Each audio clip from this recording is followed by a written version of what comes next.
Hello, everyone. Welcome to Down the Road. Got a couple of things we want to hit on today. The Red Hawks, they're starting out their season, so we're going to get a chance to visit with them. And of course, we're all looking at what's happening out in the field, right?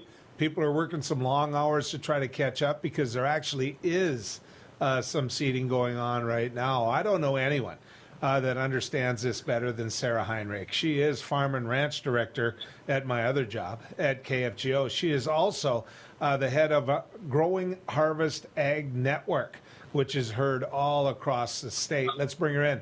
Sarah, good to have you coming down the road with us. Great to be with you today. It is so good to just see some wheels turning. It really is. Absolutely. And so when we talk about that, I actually made some calls just prior to this interview in regards to what's taking place. And even though there is work getting done and there are producers out in the field, it certainly isn't to the standpoint of what we would like to be seeing. We aren't even close to reaching some of those 5-year averages. If you look at last week's numbers, we're talking 2% of the soybeans, less than 10% of the sugar beets in the ground. That being said, there is some field work getting done, but pretty much everybody said there are skipping spots. There is water standing in almost every single field. Definitely producers getting stuck in some areas. And so it hasn't come without its challenges. And there will certainly be fields that will have spots that won't get planted this year. But I think that producers are just very grateful to be out there getting some work done.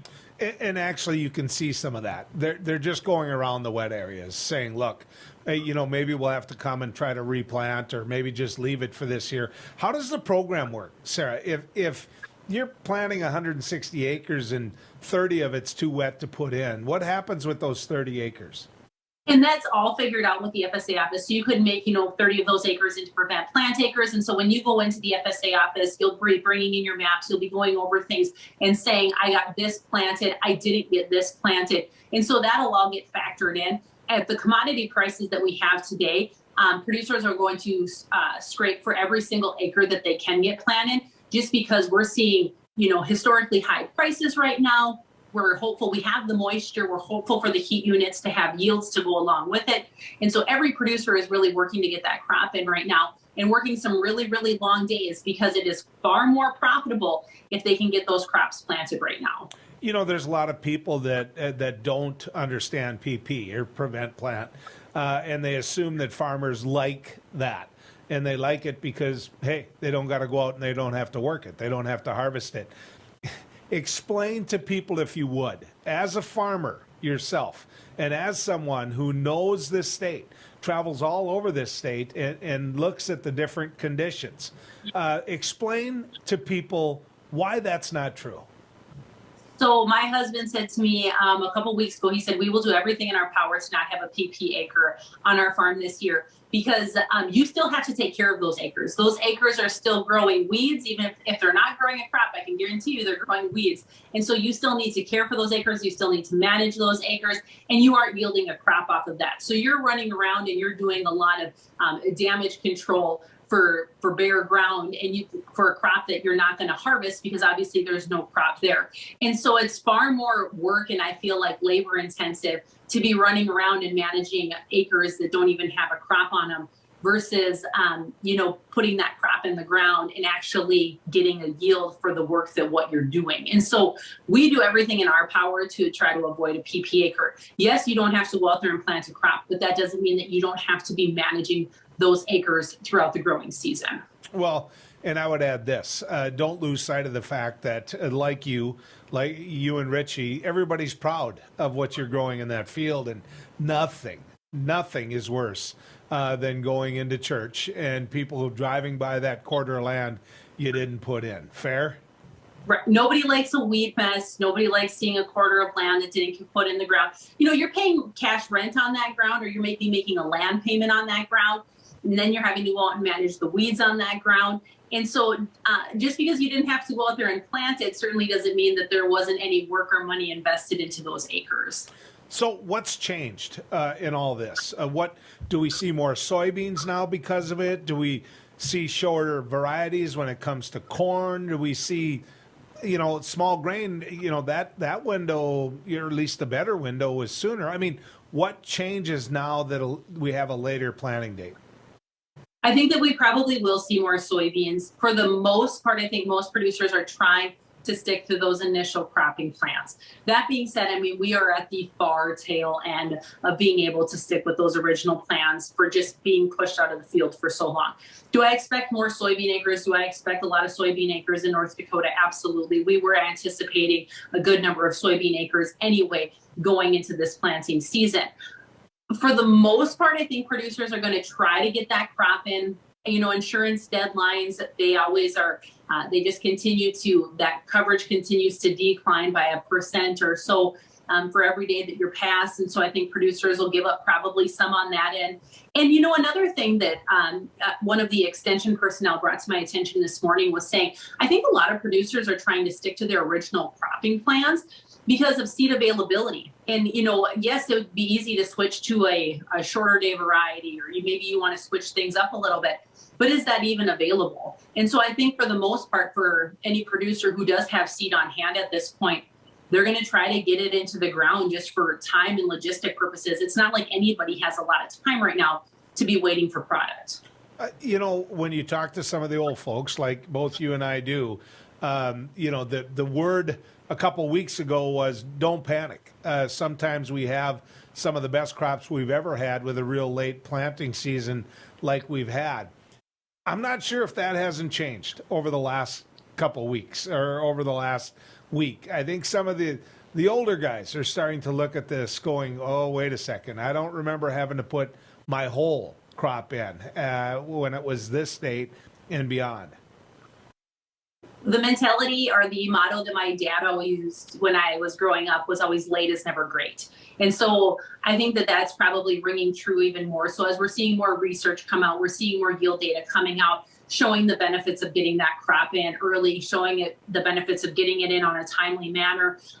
As you read more and more research trials, that's just becoming more and more evident. Also being said, you know, we've been here before. Absolutely. Have we been here before? Yes. Will we give up some yield by being late? There's a good chance that we probably will end up giving up some yield. To what degree that'll be, that's anyone's guess as far as what the heat units will be this summer. I think every producer would agree they would have much rather been in a month ago than where we are sitting today. Well, you know, you get a little less acreage. You get a little, you know, let's use some numbers. You get 40 bushel soybeans instead of 50. But if you're getting $15 for a bushel of soybeans, that can make up for a lot. Absolutely. And so that's why everybody is clawing and fighting to just get this crop in right now, because prices are at historic highs right now. And I think a lot of producers did some forward contracting because we have had really good prices on the board. So there are contracts that need to be filled. There's great pricing on the board. And when we were back in March, things were looking really promising across the state for an early start into the field. And so really this late start only developed in April when you think of the snowstorms and the moisture that we've received here as of late. Earlier on this year, it was looking like we were going to get an early start to the field and it was going to be go time. And then Mother Nature really just turned the corner on us. And it's been kind of a fight ever since. So, Sarah, what about, you know, the person delivering fertilizer? Because, you know, that could get staged out. You'd have some dry areas and some wet areas, and not everybody kicked in all at the same time to where these guys are going to rip their hair out, it would seem to me. Number one, is there going to be enough fertilizer? Number two, is there going to be enough manpower to get the fertilizer where it needs to go? From the agronomists that we have visited with and from the industry personnel that we have visited with, everybody has said that they've had enough time to get the product. Now, granted, they have been working on that throughout the entire winter to get product here into their own hands. They're maybe storing more as far as if you are a co-op or an agronomy center and trying to make sure that you've got that product on hand for your growers, getting it out to producers and getting it spread. That's another story. I think that a lot of these guys are working double time and triple time, just trying to make sure that they do get things spread. In our own operation, we haven't had any trouble with getting things spread on a timely manner. So we've been grateful. We've been fortunate for that. I haven't heard of anybody who's had to wait a really long period of time. So I think for the most part, everybody knew this was going to be a really busy season. I think everybody's got the employees hired and probably brought in some more, I guess you could say, equipment or whatever it took because I think everybody knew it was going to be kind of like a flash in the pan as far as a spring planting season goes. There's just not much time here. The window is not real open. So you're young. You and Richie, by the way, they won National Farmers of the Year. So I'm just going to point that out. They know what the heck they're doing. I know you wouldn't say it, but I get to say it for you. But you're young, but yet you are experienced. You're not that young. I got to find the better way to say these type of things, Sarah. But my point in raising this issue is when you go back now and you look at what your overall plan is for ag, for what you're doing in farming, do you or do others start questioning the amount of acres that you work? Saying, well, wait a second, in years like this, I'm going to have a hard time getting in that extra quarter or two that I rented. Oh, I think that's probably being questioned by some, absolutely, and making sure that you're able to cover the ground and whatnot. We've had such just historic events here the last 3 years when you look back at your time. Well, when I look back at my time, we went from 2019 being historically wet and dragging cows out of water with tractors and trailers because it was impassable with pickups, to 2020 with the start of a drought, 2021 being historically dry, and now we're back in the wet pattern again. And so I think that for every producer, they're kind of wondering as far as where are we supposed to be at? It makes it really challenging to get the work done. You're absolutely right. Do you look at your operation and you think, how much can we handle or how much can we do?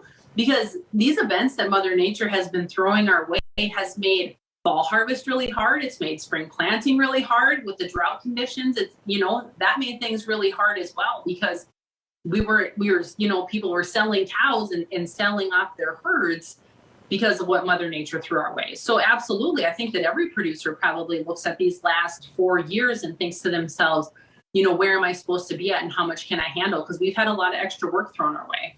I wonder about that farmer that's been waiting for that air seeder with a couple more rows than what he has now and hasn't been able to get his hands on it because the dealer hasn't been able to get their hands on it. I'll bet you he's the one that's a little upset because the equipment that you and Richie are running is a whole lot bigger than what your dad and your father-in-law ran, Sarah. Absolutely. And you're absolutely right.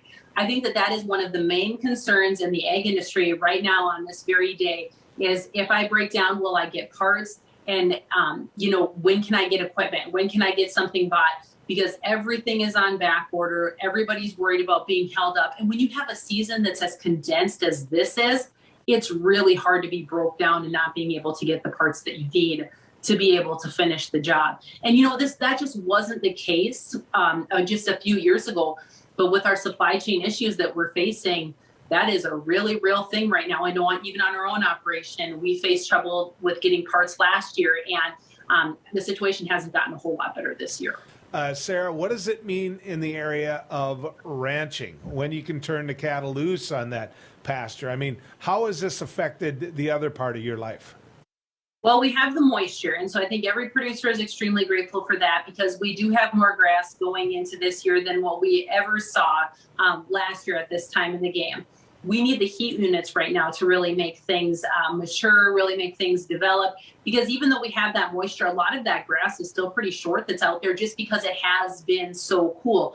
Typically our average temperature, I believe, this time of year is right around that 70-degree mark. We haven't even been reaching close to that. So I think if we can get the heat units and we have the moisture in the ground, that's really going to pay off. Yeah. How did you hold up as dry as what it was last year, coming through a real drought area? How did you hold up with your hay? We were fortunate, and so we didn't have to sell off any cows. We were able to hold everything together. That being said, we made every single corn stalk bale that we possibly could. So we shredded a ton of corn stalks. We made CRP hay. I mean, we did everything that we possibly could to make every bale that we could. And so we still have, enough feed to get us through here until turnout time. But yeah, I think every producer is very excited to be able to make hay this year, see some more hay in those hay yards, and just really be able to keep those cows out on grass for a longer period of time. That was probably the most devastating part, is that no producer started with grass, no producer ended with grass. So a lot of them were pulling those cows off early, You're going through your hay supplies early. And then, you get hit with a blizzard in April or a couple blizzards in April that you weren't anticipating. And so then that was extra hard on hay supplies when you're not expecting to be feeding that much in the April timeframe. And so it's been kind of just a doozy of a go here for ranchers. And so I know that they are one group of individuals who are very excited to be seeing the rain and the wet conditions because it's taken a lot of stress off their plates. Well, the other question I would have is, I see that flag behind you as an old UND guy. I know you're going to jab me at some point during this interview. But is there any studies that have been done at NDSU that show any formula or estimate in regards to what you lose in the ground, in the soil, by not being able to chop up those corn stalks and put them back into the ground where they come from? I know when you bale, sometimes that can mean a little more fertilizer has to go on, doesn't it? Well, when you bale, you're taking off trash, and so you're taking off residue, and typically it's best the more residue you can leave on the fields, the better that it is. Now, in our case last year, I think a lot of people did the same thing that they possibly could, and you kind of said, I'm going to forget about the residue, I'm going to forget about whatever, I'm going to graze it, I'm going to bale it, and everybody probably used and abused resources a little bit more than what they should have. Are there any studies on that? I guess I'm not positive on that. But I think that everybody would agree that the pastures got used and abused harder, as did the cropland, because instead of leaving any residue out there, we were trying to utilize everything that we possibly could for forage. And we made a ton of corn stalk bales, and we said, whatever we aren't going to use, somebody else will. And so we sent a ton of them west, and to just, help out other ranchers that were in need. Okay, I want to talk about marketing a little bit because you and I have talked many times, and we always talked about a third, when it comes to marketing. And so usually by the time you guys hit the field, you've got a third of your crop sold already. Well, you look at the prices, and I'm really curious to know whether or not you got more aggressive when it comes to the futures or not. Did you sell more than 30% of this crop off? So I think that that's going to be a really interesting question because these prices seem to have no top side limit. That being said, we have seen some correction in the wheat market in the past week here or so. That market has certainly saw some correction and has pulled back. But when you talk about what the situations that we currently have going on with still recovering from COVID, the supply chain issues that we have taking place, you have the war in Ukraine going on. Ukraine is a huge egg exporter, huge egg country. And so all of those different factors have just led to a huge spike in prices. I think that there was probably quite a bit of grain that was contracted on the up when things started to go up. And now that we're at these really high levels, I'd really love to know if producers are still contracting or if they're still holding out for a higher price, because it seems like there is not a top limit on a lot of this, because we used to talk about nickel gains, and now I'm talking about double-digit gains nearly every single or every other day in the grain markets. And so I think a lot of producers are holding out for some maybe even higher prices. This is why nobody pays me to market their crop, because you mentioned Ukraine and wheat prices taking a correction. With what's going on in Ukraine, I mean, you talk about a major growth area, and in terms of turning out a lot of the same crop that we do, I mean, wheat is one of the big ones. So you got a war going on in Ukraine. You've got people not out farming the way they normally would farm, or at least not being able to move the crop the same way they would. And yet wheat was one of the few that took a correction, which is another way of saying they wouldn't have had me sell their wheat, because I thought wheat was going to go through the roof yet.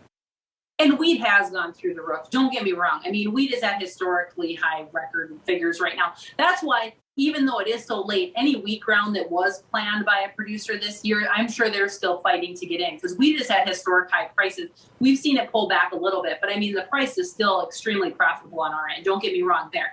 But you're absolutely right. Ukraine has had some huge logistical challenges. I think that, they were talking about maybe half of that crop actually getting planted over there, but they just don't have any way to actually export any of this products, because their rail, their ports, their infrastructure, everything that they have has just been so destroyed, or Russia is now in control of.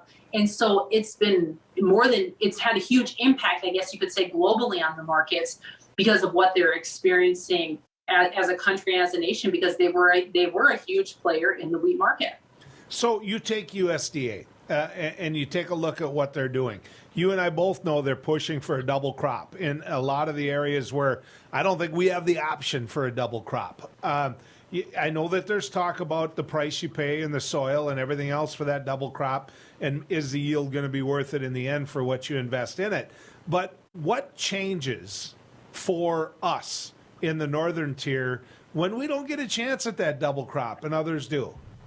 Right. Yeah, and there's been double cropping that's been going on for years and years and years, and you're absolutely right. In the northern tier, it is going to be very hard to see that ever come to fruition because we hardly have a growing season that is long enough to get one crop through. This year is a prime example, right? I mean, things are getting planted way later than what they ever should have been. And so, are we missing out on those extra bushels? Absolutely. And we don't double crop. And, visiting with some producers from the far south, they farm a lot less acres because they are able to double crop and they do get 2 crops off of, their 1 acre. But in the northern plains, I just don't ever foresee that coming to fruition just because we can't change what Mother Nature throws at us for a growing season. The only year that we maybe could have done a double crop was maybe in 2020, just because it was so warm and so dry. All in all, good times on the farm for you and your family? Yeah, absolutely. I think after coming out of last year's drought, I think we're very excited to see the moisture, see the grass, know that we're going to have enough hay to pull us through, hold the cow herd together. And I mean, don't get me wrong, it's been challenging. This certainly has been challenging because we are like every other farm out there who's had, 3 or 4 days good of field work to get done. But we're grateful for the moisture as well. And we're going to string some dry days together and hopefully get some work done. Sarah, I always enjoy our talks. I really do. There's just a level of common sense from your network, and I appreciate you coming on with Beck News.